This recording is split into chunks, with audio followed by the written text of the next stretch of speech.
मनाली से ले जाने वाला रास्ता 430 किलोमीटर का है, 17,000 फीट तक जाता है और इस रूट पे पासेस इतनी तेजी से बंद होते हैं कि जो प्लान सोचा हो और जो वहां जाकर होता है, उन दोनों में जमीन आसमान का फर्क हो सकता है।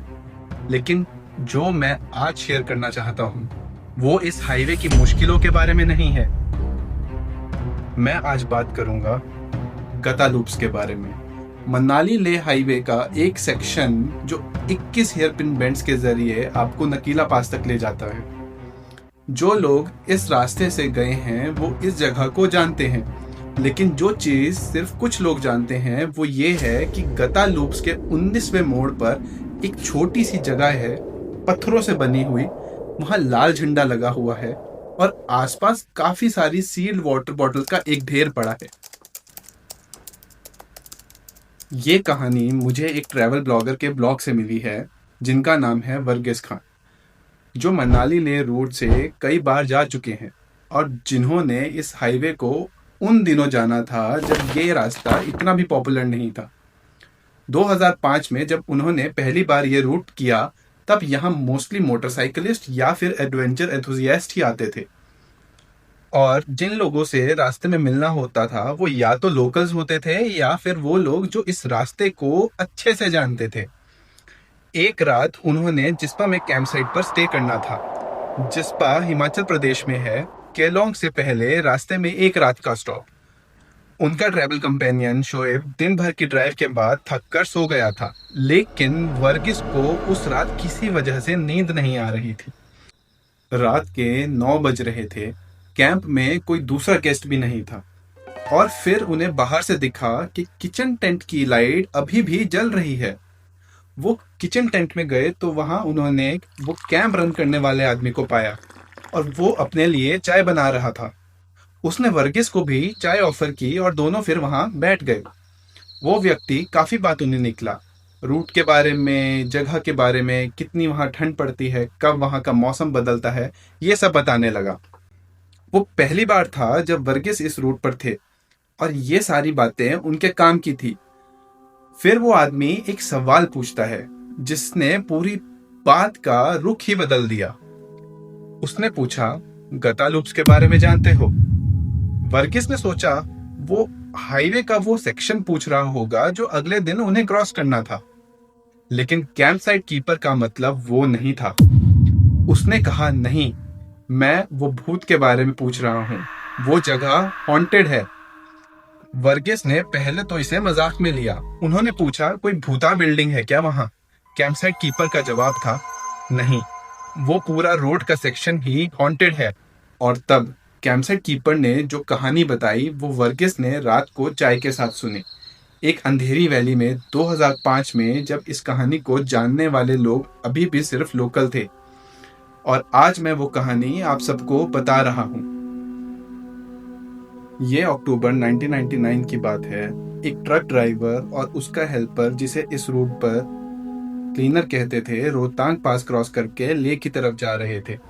अक्टूबर के आखिरी हफ्ते तक रोहतांग पर बहुत भारी बर्फ पड़ना शुरू हो गई थी और लोगों ने ड्राइवर को वार्न किया था कि रास्ता बंद होने वाला है। लेकिन ड्राइवर के पास लेह पहुंचने की डेडलाइन थी और वो ऑलरेडी इतना आगे जा चुका था कि वापस श्रीनगर ले हाईवे लेना प्रैक्टिकल नहीं था, तो वो आगे बढ़ता रहा। वो उस सीजन का आखिरी ट्रक था जिसने रोहतांग क्रॉस किया। उसी शाम रोहतांग पर इतनी भारी बर्फ पड़ी कि पास बंद हो गए। कुंजुम पास पहले से ही बंद था। काजा साइड से कोई व्हीकल नहीं आ रहा था, मतलब वो बिल्कुल अकेले थे उस पूरे हाईवे सेक्शन पर। आगे भी कोई नहीं और पीछे भी कोई नहीं। ड्राइवर ट्रक को सेफली गता लूप्स तक ले आता है और यहाँ आते ही 19वें मोड़ पर ट्रक बंद हो जाता है। ड्राइवर ने घंटों कोशिश की पर कुछ नहीं हो पाया। वो दोनों वहीं बैठे रहे और इंतजार करते रहे कि शायद कोई और गाड़ी आए, लेकिन कोई नहीं आया क्योंकि कोई था ही नहीं। पूरा हाईवे खाली पड़ा था। तो ड्राइवर ने डिसाइड किया कि वो पैदल ही पास के गांव तक जाएगा और मैकेनिक या कोई मदद ढूंढ कर लाएगा। यहाँ पर यह बताना जरूरी है कि क्लीनर जो था वो बीमार था, इतनी बुरी तरह कि वो ठीक से खड़ा भी नहीं हो सकता था और उनके ट्रक में जो सामान लदा हुआ था उसको छोड़कर जाना भी सेफ नहीं था। तो ये डिसाइड हुआ कि क्लीनर ट्रक में ही रहेगा और ड्राइवर मदद की कोशिश करेगा। अब क्लीनर वहां रुका, बीमार, अकेला, 17,000 फीट के एल्टीट्यूड पर, वो भी माइनस टेम्परेचर में। और ट्रक में जो भी खाना या पानी था वो लिमिटेड था और जल्द ही खत्म होने वाला था। इस बीच ड्राइवर मीलों तक चला। एक छोटा सा गांव मिला, लेकिन वहां कोई मैकेनिक नहीं था। वहां से किसी तरह उसने मनाली में फोन करके मदद बुलाई, लेकिन जब तक वो इंतजार कर रहा था मौसम और खराब हो गया। बर्फ इतनी भारी थी कि वो वापस गतालूप्स तक जा ही नहीं पाया। ड्राइवर उसी गांव में फंस गया। कुछ दिन तक और कुछ नहीं हो सकता था। जब फाइनली मदद आई और उस 19वें मोड़ पर पहुंचे, ट्रक वहां वैसे ही खड़ा था जैसे छोड़ा था। कुछ दिन अकेले बिना पानी के माइनस टेम्परेचर में वो क्लीनर वहां रुका रहा, शायद इस उम्मीद में कि कोई आएगा, पर कोई नहीं आया।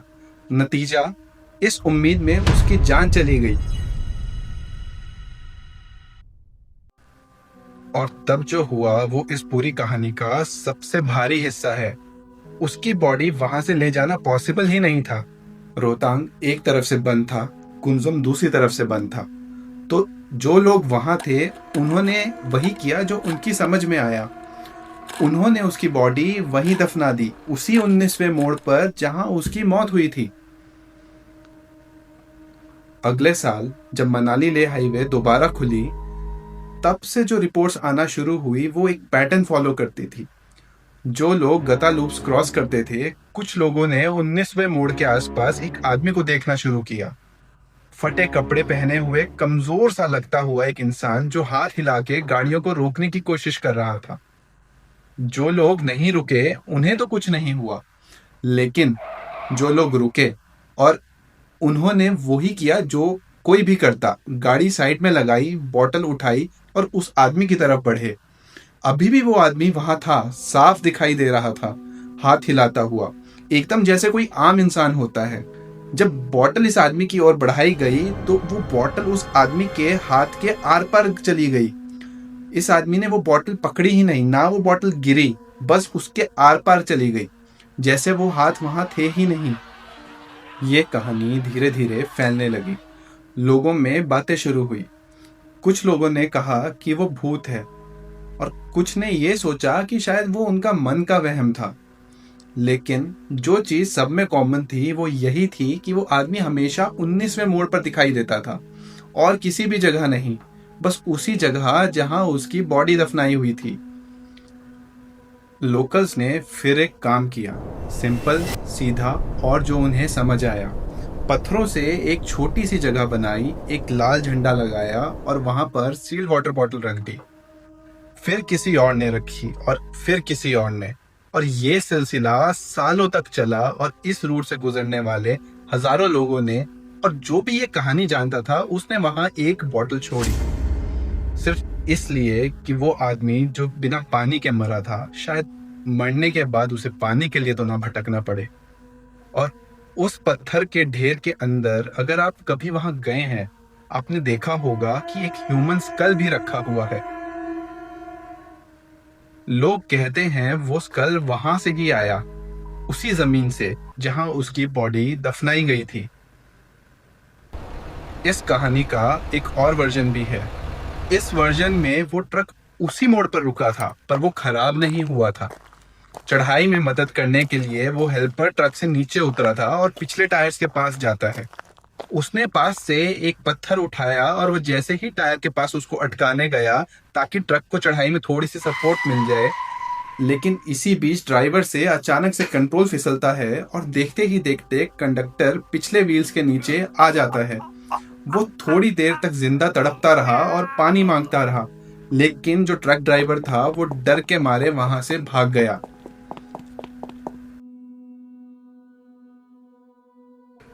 अगले दिन वर्गीस और शोएब गतालूप्स क्रॉस करने वाले थे। वर्गीस ने रात वाली कहानी शोएब को बताई या नहीं बताई ये तो उन्होंने नहीं लिखा है, लेकिन जो उन्होंने बताया है वो ये है कि जब वो 19वें मोड़ के पास पहुंचे तो वो ढेर वहां था, सील्ड वाटर बॉटल्स, एक छोटा सा पत्थर और हाँ वो लाल झंडा, एग्जैक्टली वहां था जहां कैंप साइट कीपर ने उनको एक रात पहले बताया था। और फिर वर्गीस ने एक चीज नोटिस की, एक छोटी सी चीज तो शायद कोई और मिस कर जाता। वो सब वाटर बॉटल्स आज भी सील्ड थी, एक की भी सील नहीं तोड़ी गई थी। इतने सालों में इतने लोगों ने रखी और किसी ने भी खोलने की कोशिश नहीं की। जितना मैंने इस कहानी के बारे में सोचा, उतना मुझे लगा कि शायद ये बॉटल्स किसी भूत को शांत करने के लिए नहीं रखी जाती। शायद ये एक साइलेंट अपॉलजी है उन लोगों की तरफ से जो उस मोड़ से गुजरते हुए बस इतना कहना चाहते हैं, हम तुम्हें भूले नहीं हैं। मैं हूं ऋत्विक और आप देख रहे हैं द अमर फाइल्स। लाइक और सब्सक्राइब करो अगर इस स्टोरी ने आपको रुक कर सोचने पे मजबूर किया। और कमेंट्स में ज़रूर बताना कभी मनाली ले रूट से गए हैं, और अगर हाँ तो इस मोड़ पर कभी आप रुके या नहीं रुके।